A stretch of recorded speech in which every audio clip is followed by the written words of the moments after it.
ನಮಸ್ಕಾರ. ಸಾತ್ವಿಕ ಜ್ಞಾನಂ ಚಾನೆಲ್ಗೆ ಸ್ವಾಗತ.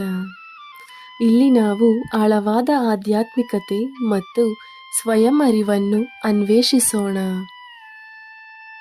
12ನೇ ಅಧ್ಯಾಯದ 7ನೆಯ ಶ್ಲೋಕ. ತೇಷಾಮಹಂ ಸಮುದ್ಧರ್ತ ಮೃತ್ಯು ಸಂಸಾರ ಸಾಗರಾತ್ ಭವಾಮಿ ನ ಚಿರಾತ್ ಪಾರ್ಥ ಮಯ್ಯಾವೇಶಿತ ಚೇತಸಾಂ.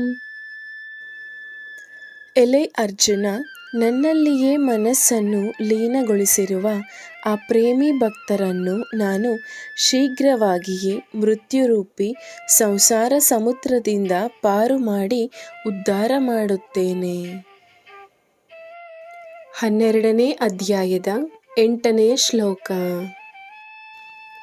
ಮಯ್ಯೇವ ಮನ ಆದತ್ಸ್ವ ಮಯಿ ಬುದ್ಧಿನ್ ನಿವೇಶಯ ನಿವಸಿಷ್ಯಸಿ ಮಯ್ಯೇವ ಅತ ಊರ್ಧ್ವನ್ನ ಸಂಶಯಃ.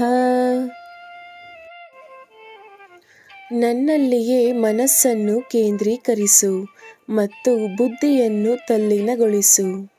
ಇದರ ನಂತರ ನನ್ನಲ್ಲಿಯೇ ನಿವಾಸ ಮಾಡುವೆ, ಅರ್ಥಾತ್ ನನ್ನನ್ನೇ ಸೇರುವೆ.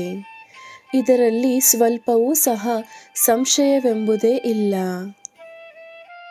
12ನೇ ಅಧ್ಯಾಯದ 9ನೆಯ ಶ್ಲೋಕ. ಅತ ಚಿತ್ತಂ ಸಮಾದಾತುನ್ ನ ಶಕ್ನೋಷಿ ಮಯಿ ಸ್ಥಿರಂ ಅಭ್ಯಾಸಯೋಗೇನ ತತೋ ಮಾಮಿಚ್ಛಾಪ್ತುಂ ಧನಂಜಯ.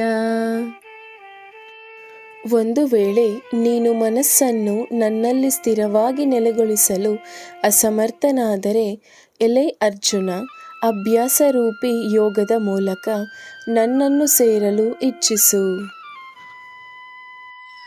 ನಿಮಗೆ ಈ ಮಾಹಿತಿ ಇಷ್ಟವಾದಲ್ಲಿ ಲೈಕ್ ಮಾಡಿ, ಶೇರ್ ಮಾಡಿ ಹಾಗೂ ಈ ಚಾನಲ್ನ ಎಲ್ಲ ವಿಡಿಯೋಗಳಿಗಾಗಿ ಸಬ್ಸ್ಕ್ರೈಬ್ ಮಾಡಿ ಹಾಗೂ ಆಲ್ ಎನ್ನುವ ಬೆಲ್ ಐಕಾನನ್ನು ಕ್ಲಿಕ್ ಮಾಡಿ.